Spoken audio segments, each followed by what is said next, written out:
Hola a todos, ¿cómo están? Bueno, para los que no me conocen, mi nombre es Vicky, yo soy la profe que les da social, para aquellos que ya me han escuchado en, en crecimiento, vamos a estar juntos también ahora en nutrición. Y lo que vamos a ver hoy entonces es la UP1, esta UP1 que en verdad es una conexión muy directa con lo que es crecimiento. Después vamos a ir un poco separándonos ya de estos temas. Entonces, lo que vamos a hacer es agregar uno de los textos importantes que tenemos dentro de esta primera UP, en la parte de social, y agregar algunas cuestiones de Canclin que habla sobre la cultura. O sea que va a servir como repaso también para aquellos que tengan que repetir después. Cuidado que esta primera parte de la que vamos a hablar ahora no forma parte de los textos de Canclin, sino que es otro autor, así que cuidado con eso. Empezando por tres configuraciones muy importantes, que son el individuo, la sociedad y la cultura, en donde durante la historia y en el decorrer de los años lo que ha sucedido es que cada una de estas configuraciones se convirtió en campos de investigación por separado, que quiere decir que había áreas de las ciencias sociales que que trabajaron y estudiaron cada una de estas configuraciones por separado. Por ejemplo, al individuo lo estudia la sociología, a la sociedad la estudia la sociología y a la cultura la antropología. ¿Qué pasa? El individuo, las necesidades y todas sus potencialidades acaban siendo los cimientos de todos los fenómenos sociales y culturales. Y en general lo que ha sucedido es que tanto la sociología como la antropología han estado pisándose los talones, si se quiere decir, y en algunos casos han estudiado cuestiones que le competen a ambas áreas. Lo que se busca entonces es hacer un estudio de las configuraciones en donde puedan estar interrelacionadas las tres, donde haya una transdisciplinariedad y no haya solamente áreas estancas o áreas separadas que estudien estas tres grandes configuraciones. ¿Por qué esto? Bueno, porque toda sociedad acaba siendo un grupo organizado de individuos. ¿Y la cultura qué es? Es la repetición de acciones dentro de una sociedad. Entonces es como una relación o como una, como si quisiéramos decir un círculo donde individuos forman parte de la sociedad y la sociedad tiene acciones repetidas y esas acciones repetidas son cultura. Pensándolo en esos términos, la realidad es que deberíamos entonces estudiar a los tres interrelacionados.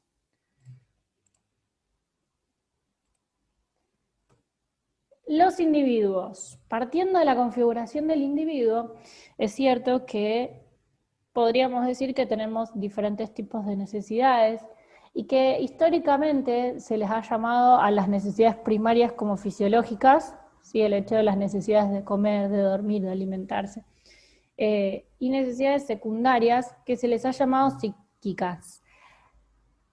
A ver, no es que quiera decir que signifique que primaria y secundaria mantienen un orden o que las primarias son más importantes que las secundarias, sino que es una cuestión de ordenamiento conductual, ¿no? Es verdad que muchas veces no existe una relación que defina o que aísle algún patrón o norma de conducta. En general, cuando los hombres actuamos, el accionar acaba siendo una contribución para satisfacer varias necesidades. Por eso es que uno no puede decir que una necesidad es solamente psíquica o una necesidad es solamente fisiológica. O sea, yo solamente no como porque es una cuestión fisiológica, también es una cuestión de que necesito quiero verme bien, necesito verme saludable. Bueno, lo mismo yo les puse ahí el ejemplo de vestirse, por ejemplo, ¿no? El hecho de vestirse es, si bien es evitar la censura, porque no puedo andar desnudo por la vida dentro de una sociedad, salvo en los programas de Discovery, que es realidad al desnudo, la realidad es que en las sociedades no está como permitido, por eso sería la censura, pero además sería para proteger mi cuerpo, ¿sí? Protegerlo ¿de qué? De daños, del sol, cortadas, de cualquier otra cuestión que pueda ser fisiológica. Entonces, en verdad, son dos necesidades que van a estar relacionadas. Ahora, si pensamos en las necesidades solamente psíquicas, lo que se busca o lo que intentamos hacer a lo largo de nuestra vida como individuos es responder a diferentes cuestiones. Una respuesta emotiva de los demás. Nosotros necesitamos, como somos individuos que forman parte dentro de una sociedad y donde tenemos relaciones interpersonales, necesitamos lo que se llama la respuesta emotiva de los demás. Necesitamos sentir que alguien nos quiere, por más cubos de hielo que nos hagamos o que nos querramos hacer sentir, la realidad es que hay una emotividad que es necesaria, ¿sí? De la madre, del padre, del abuelo, del marido, del primo, de X. Necesitamos sentir esa emoción. Luego también hay una necesidad psíquica en cuanto a la seguridad a largo plazo. Esto está relacionado con sentir que nuestra vida tiene un rumbo, tenemos un plan, ¿sí? Y sentir que ese plan de alguna manera va a estar seguro. Es una cuestión que en algunos casos es más marcado que otros, pero que esa seguridad de que vamos a tener una casa, esa seguridad de que tenemos una carrera, esa seguridad de que estamos haciendo algo, eso es lo que está pensando, no es la seguridad o la inseguridad pensando en términos momentáneos. Por ejemplo, salí a la calle y tengo miedo de la inseguridad. No, no está hablando de eso. Está hablando de la seguridad económica, financiera, una seguridad profesional. Bueno, que en Argentina es un poco difícil pensarlo en esos términos, pero bueno, es una necesidad psíquica, ¿no? Y la tercera de las necesidades es experimentar cosas nuevas, que muchas veces surgen como si quisiéramos decir, no el aburrimiento, bueno, está bueno decir el aburrimiento, pero cuando uno ya está muy acostumbrado Vieron, por ejemplo, cuando alguien tiene una pareja de muchos años y dice, ay, vamos a hacer algo nuevo, no sé, siempre miramos películas los sábados, bueno, que hagamos algo diferente, algo distinto. Bueno, ¿por qué? Porque se busca experimentar cosas nuevas, son necesidades psíquicas de los hombres que necesitamos experimentar.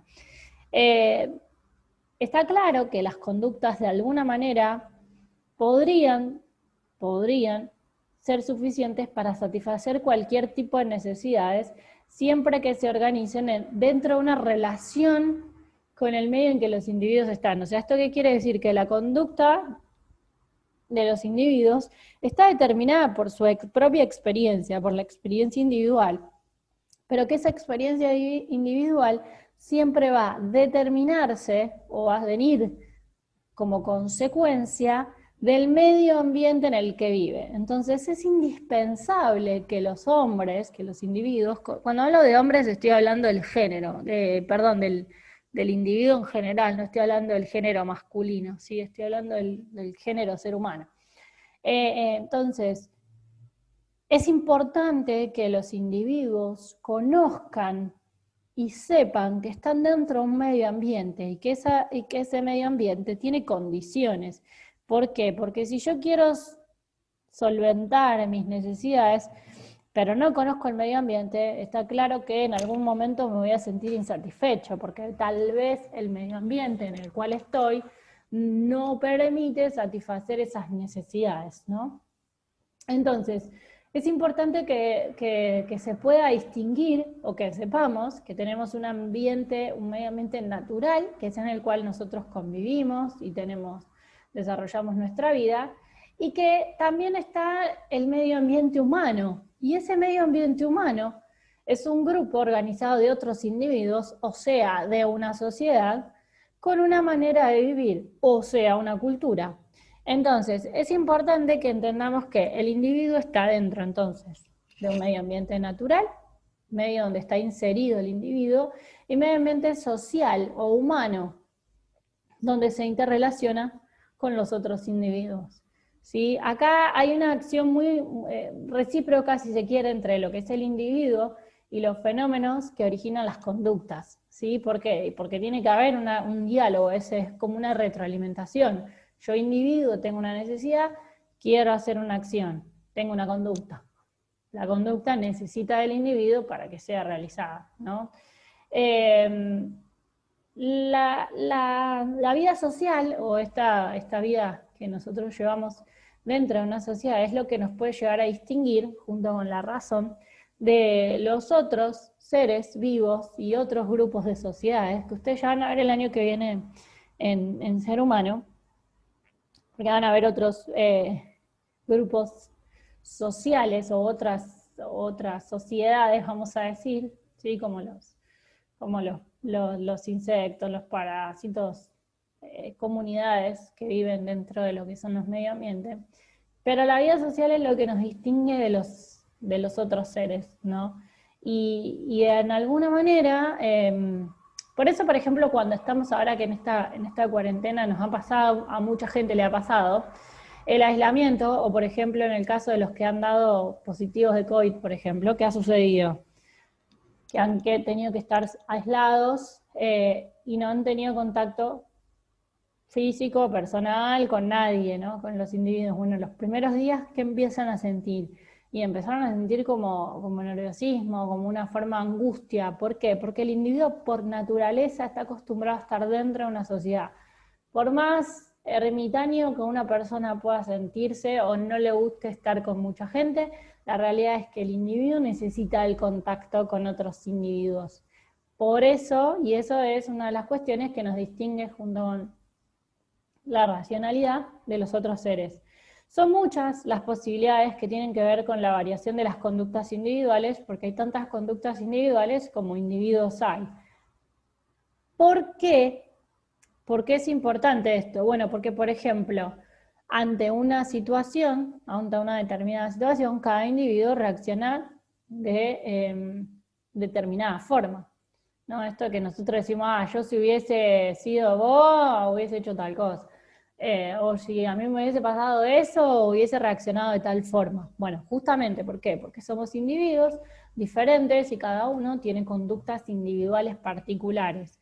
¿Y por qué esto es importante? Bueno, porque lo que sucede es, cuando encontramos que más de una persona reaccionan de la misma manera ante una determinada situación, se deben buscar causas en experiencias comunes. ¿Por qué? Porque lo normal sería que cada individuo reaccionase de forma diferente, ¿sí? Entonces, por eso es que necesitamos que cada individuo, o que cuando vemos que diferentes individuos reaccionan de la misma manera, hay que estudiar entonces qué es lo que tienen en común o cuál es la experiencia que han tenido en común los individuos. Los hombres digo parece porque no siempre es, tener algún poder de alguna manera en cuanto a la diferenciación e individualización mayor que otras especies, ¿sí? General por esto, porque como cada individuo tiene una conducta determinada, se espera de alguna manera que cada uno de ellos tenga esa individualización que no lo tienen los otros seres u otras especies. Pero en cuanto a la sociedad tiene rasgos comunes, esto que decíamos que son grupos de individuos, ¿sí? La sociedad de alguna manera es la que obviamente tiene una mayor vida que los individuos, ¿sí? Porque dentro de, por ejemplo, una sociedad los individuos van muriendo y van naciendo lo que se llama el ciclo de la vida, para la sociedad perdura, ¿sí? No es que la sociedad va muriendo conforme los individuos. Ahora, ¿qué pasa? Si no crecen, si no nacen más hombres dentro de una sociedad, bueno, entonces esa sociedad, cuando mueran los últimos, va a morir. Pero si no, si mantenemos ese ciclo de la vida activo y constante, la sociedad va a mantenerse mucho más. Son unidades funcionales, son unidades que actúan, en donde los individuos están interrelacionados, ¿sí? Donde tienen lo que se llama es la lucha por la existencia, porque los individuos realizan todas sus actividades necesarias para lo que es la subsistencia, y que cada individuo tiene particularidades y tiene repartidas actividades que son indispensables, ¿sí? Para que una sociedad funcione. ¿Por qué? Para que una sociedad funcione, en el caso de una democracia, por ejemplo, necesitamos ¿qué? que haya elecciones, necesitamos que haya un presidente o un primer ministro, necesitamos que haya partidos políticos, necesitamos que haya un sistema de control, necesitamos que haya un poder judicial, ¿sí? Una justicia que lleve las leyes y la voz cantante dentro de una sociedad, y necesitamos también que la sociedad esté representada en lo que es el poder legislativo. Entonces, cada uno, y dentro de esta sociedad necesitamos ¿qué? Necesitamos profesores, necesitamos docentes, justo hoy en el Día del Maestro, ¿no? ¿Para qué? Para que los individuos reciban una educación, y necesitamos también policías, y necesitamos claramente médicos, porque si no la gente se enferma. Digo, cada uno va a tener actividades determinadas y repartidas dentro de una sociedad para que esa sociedad subsista. Bien. En estos términos de configuraciones, la cultura acaba siendo una forma de vida de la sociedad. ¿Por qué digo esto, forma de vida? Porque, bueno, Canclín va a retomar esta idea de forma de vivir, ¿no? Y son como guías, ¿sí? que le sirven a los individuos a lo largo de la vida. Obviamente que lo que es necesario es que haya patrones culturales que sean propios de cada sociedad, ¿sí? Ahora, Canclín lo que dice es que, como es un término muy difícil de definir, porque no es tan fácil decir que son las conductas que hay dentro de una sociedad, Canclín dice, es un término muy difícil y va a tener tantas definiciones como, dependiendo del área en donde nos paremos, del área de las ciencias sociales donde nos paremos. Entonces él da tres ejemplos, o tres grandes ejemplos de teorías que van a definir de forma diferente lo que es el concepto de cultura. La primera de las teorías que él utiliza es la filosofía alemana, en donde la cultura acaba siendo el mundo de los valores, las creaciones espirituales, lo que es el perfeccionamiento moral, intelectual y estético de los individuos dentro de una sociedad. Acá lo que sucede dentro de la filosofía alemana es que la cultura es la forma como más elevada de desarrollo social, y de alguna manera es el ideal, o lo ideal dentro de esta sociedad es pasar mayor tiempo en la cultura y perfeccionarse espiritualmente, ¿sí? ¿Para qué? Para expresar una personalidad determinada. ¿Qué dice Canclín? Que obviamente este concepto de filosofía alemana es refutable por dos cuestiones. Una, porque la cultura, o sea, lo que es la relación de la cultura y la civilización, lo único que hace es estratificar a las sociedades, y entonces acá lo que hacemos es que vemos que hay un grupo dentro de una sociedad que, porque tiene condiciones, van a ver a los hechos culturales como si fueran cuestiones solo del espíritu, y no va a tener nada que ver con una conexión con el mundo material, con el mundo de las cosas, con las actividades que realizamos, ¿no? Entonces es solamente el desarrollo espiritual, y está dejando de lado algo importante. Y por otro lado, el pensamiento clásico es este de que la cultura, o alguien cultural, o alguien con mucha cultura, es alguien que domina los conocimientos intelectuales y estéticos, y que eso es justamente una clase dominante. Entonces lo que se busca acá es, o lo que se utiliza es la justificación de lo que es el etnocentrismo. Mi cultura es superior a las otras, ¿por qué? Porque tengo ciertos rasgos espirituales mejores que los otros, ¿no? Y en este sentido, como el ejemplo máximo de la máxima expresión es justamente el nazismo, ¿no? Como de alguna manera dice que la superioridad de la raza aria, ¿sí? En términos, en este caso raciales, pero habla de una cultura, ¿no? Porque había todo un sistema cultural atrás, una cuestión con la religión, con el darwinismo social, ¿no? Que ustedes ya lo estudiaron en crecimiento. Bueno, justifica justamente esta primera de las teorías. ¿Qué dice Canclín? Hay otra segunda corriente, que es lo que se llama el relativismo cultural, que de alguna manera aparece justamente como contraposición 100% de lo que era la filosofía alemana. ¿Por qué? Porque acá aparecen las corrientes antropológicas, y decíamos que la corriente antropológica o la antropología son la ciencia social que estudia la cultura de diferentes sociedades. Bueno, y acá tenemos un ejemplo que es Levi-Strauss, que hace una investigación dentro de América, principalmente en América Central y parte de Brasil, en donde va a investigar a los salvajes en este momento, o le llaman los europeos, a los indígenas americanos, y encuentra que estos salvajes, como le llamaban los europeos, no eran tan salvajes, y que en términos de cultura o en términos de desarrollo que tenían los europeos, los indígenas podían ser mucho más superiores. ¿Por qué? Porque encontró que tenían animales domesticados, porque encontró una gran variedad de vegetales para alimentarse, y porque encontró principalmente industrias desarrolladas dentro de estas sociedades, que eran mucho más ventajosas si se las comparaba con los países europeos, que se los consideraba como los culturales desarrollados, y que iban a justamente a transmitir esa cultura cristiana a los indígenas, que eran unos salvajes, ¿no? Bueno, entonces acá lo que se busca es que todos los pensamientos no son una etapa superior a otra, sino que son todos estadios diferentes y que todos pueden ser reconocidos como dentro cultural. Ahora, este relativismo cultural, su centro, su punto de partida, es el individuo, ¿sí? Es el individuo. ¿Cuál es el problema, dice Canclin, de este relativismo cultural? Bueno, tiene un problema científico, primero. ¿Por qué? Porque cómo decimos o cómo construimos un saber universalmente válido, saliendo de lo que son las particularidades culturales y sin imponer patrones.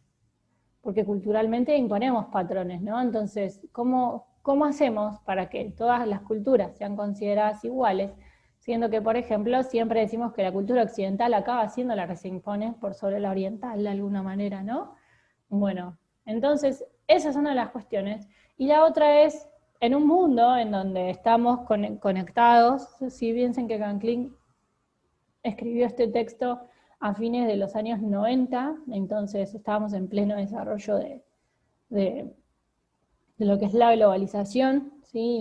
y la transnacionalización y todo lo que tiene que ver con las interconexiones, es cómo vamos a poder establecer criterios culturales de convivencia e interacción sin que uno influencie al otro. ¿Qué quiero decir con esto? Que es ingenuo pensar que no hay una interconexión en donde se imponga de alguna manera rasgos culturales de una sociedad en otra. Entonces, la tercera de las corrientes es la que en la que él más encaja o en la que él se encuadra su definición, porque Canclin en su texto define lo que es cultura, y dice que para él la cultura es la producción de fenómenos que van a ayudar, mediante lo que es la representación o la reelaboración simbólica de las estructuras sociales. ¿A qué? A reproducir o a modificar lo que es el sistema social. Entonces, esta teoría, que es más básicamente lo que se conoce como materialismo histórico o el marxismo, o bueno, hay diferentes formas de llamarle, todos los procesos ideales van a estar referidos a las estructuras materiales, bien diferente de lo que veíamos en un primer momento con la filosofía alemana, que decíamos que era todo lo contrario, dejaba de lado lo material para ponerse en lo espiritual, y acá dice es todo lo contrario. ¿Por qué? Porque los rasgos espirituales o los rasgos ideales van a estar determinados ¿por quién? Por las estructuras materiales.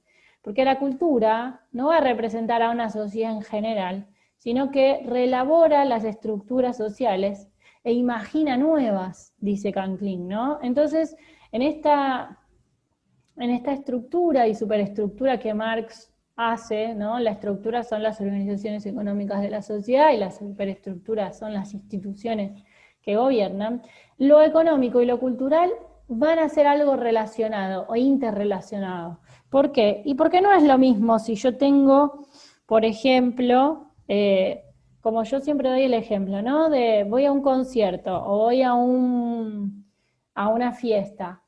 Bueno, pero si voy a una fiesta de gala, qué sé yo, por los premios Oscar, y no puedo ir vestido como tengo ganas, bueno, sí, en los Oscar todo vale, ¿no? Pero no voy a ir vestida como voy a tomar una cerveza con Juana la vecina. ¿Por qué? Bueno, porque hay rasgos determinados, ¿sí? Hay un nivel socioeconómico implícito dentro de la actividad. Por ejemplo, si vamos a un recital de reggaetón, se espera que haya ciertos rasgos que determinan a cierto grupo o cierto sector de la sociedad. Y las sociedades, en definitiva, lo que dice Marx, es que están determinadas o están sectorizadas en función de ¿qué? De las cuestiones económicas. Digo, cerca de la universidad, por ejemplo, de la de ustedes, en la Universidad de Medicina, ¿qué encontramos? Todos edificios, o en su mayoría edificios. ¿Por qué? Y porque se busca que sean habitados por estudiantes. ¿Y los edificios cómo son? Y en general son más o menos, no son ni muy grandes ni muy chicos, no hay mucho lujo. ¿Por qué? Y porque a un estudiante lo único que le importa es que tenga un buen lugar, un espacio para una mesa, una cama, la heladera y, bueno, una tele si se quiere, digamos. ¿Por qué? Porque su objetivo es el estudio. Y no voy a tener una universidad cerca de un country en donde tenemos todas casas y un barrio privado, porque claramente no responde a ese sector de la sociedad. Entonces lo que dice Márquez es que dentro de una sociedad los hechos culturales van a estar interrelacionados con las cuestiones económicas, siempre. ¿Sí? De alguna manera van a estar justificadas. Y para que haya lo que es un hibridismo cultural, que es el último de los temas que tenemos que tratar acá, Canklin dice que hay una incertidumbre sobre cuáles son los cruces socioculturales, en donde lo tradicional y lo moderno van a estar interrelacionados. Por un lado, quiero saber si vamos a tener o dónde se conjugan lo tradicional y lo moderno, y si esa interrelación existe y se da, la modernización latinoamericana podría ser el mejor ejemplo y empezar a entender a la realidad latinoamericana de un modo diferente de lo que se lo venía estudiando. Y entonces acá lo que él dice, y volvemos como al inicio de la clase, es que se necesita una interdisciplinariedad. ¿Para qué? Para estudiar la cultura. ¿Por qué? Porque entendemos que no podemos estudiar las configuraciones por separado, porque para entender los rasgos culturales de una sociedad, yo necesito entender cuáles son los rasgos individuales de esa sociedad y cuáles son los rasgos particulares de la sociedad en su conjunto. Y al revés, si me coloco en la sociedad, los culturales y los individuales, digo, acá se necesita una interdisciplinariedad como forma de diálogo, como forma de intercambio dentro de todas estas disciplinas. ¿Sí? La mayoría justamente no entiende o no conoce lo que es una cultura híbrida. Una cultura híbrida es un proceso que integra de alguna manera y conjuga y dialoga una cultura antigua con una moderna. Es una mezcla, digo antigua y moderna como lo dice en términos Canklin, pero podríamos decir dos culturas o dos grupos sociales diferentes. ¿Por qué insistimos tanto en esta cuestión de los rasgos individuales, los rasgos culturales, estudiándolas en medicina? Bueno, porque ustedes el año que viene van a estudiar lo que es el modelo social médico, y en donde necesitamos entender cuáles son los rasgos individuales, cuáles son las conductas individuales de los individuos, valga la redundancia, para poder estudiar perfiles epidemiológicos. Y dentro de una sociedad o dentro de un grupo de la sociedad, cuáles son las conductas. ¿Sí? Porque si yo tengo un individuo, un niño que viene cada 2 meses a la guardia, siempre por diarrea y con fiebre, infecciones, ¿qué voy a pensar? Y tengo que ver, no solamente tengo que darle una medicación para eso, tengo que empezar a observar un poco más allá y ver en qué condiciones vive ese individuo. Ese niño vive en dónde, en un lugar hacinado, tiene agua potable, la madre hace una limpieza de los alimentos. Digo, todas estas cuestiones van a estar relacionadas. O por ejemplo con esta cuestión de la pandemia, ¿no? En un mundo interconectado hizo que la pandemia, en este caso que se transformó en pandemia, obviamente, la COVID que comenzó en Wuhan, en China, si no tuviésemos un mundo tan interconectado, y no se hubiese propagado tan rápido el virus, no lo sabemos, pero probablemente hubiese demorado un tiempo más. Entonces, nosotros tenemos que entender que si yo tengo enfermedades que vienen de otros lugares, tengo que lograr entender cuáles son los rasgos, cuáles son las conductas culturales dentro de una sociedad, para poder estudiarlos desde la medicina, para poder entender cuáles son las características individuales, sociales y culturales para poder tratarlos, y no solamente desde un perfil ya entonces solo de curación de la enfermedad, sino que estamos buscando otro perfil, por eso es ese modelo médico-social, ¿no? Entonces, cada una de estas configuraciones, lo que necesitamos es que estén relacionadas. ¿Por qué? Y bueno, porque el individuo va a tener doble papel dentro de la sociedad, porque el individuo va a tener un papel como individuo y un papel como individuo dentro de como una unidad dentro de la sociedad. Y estas unidades van a estar interconectadas a través de ¿qué? De rasgos culturales. Y eso es lo que me va a determinar lo que son los perfiles, ¿no? Epidemiológicos, que más adelante los estudiaremos bien. Pero bueno, espero que les haya servido esta primera clase de esta UP1 y nos vamos a ver bastante en nutrición. Nos veremos en la próxima clase.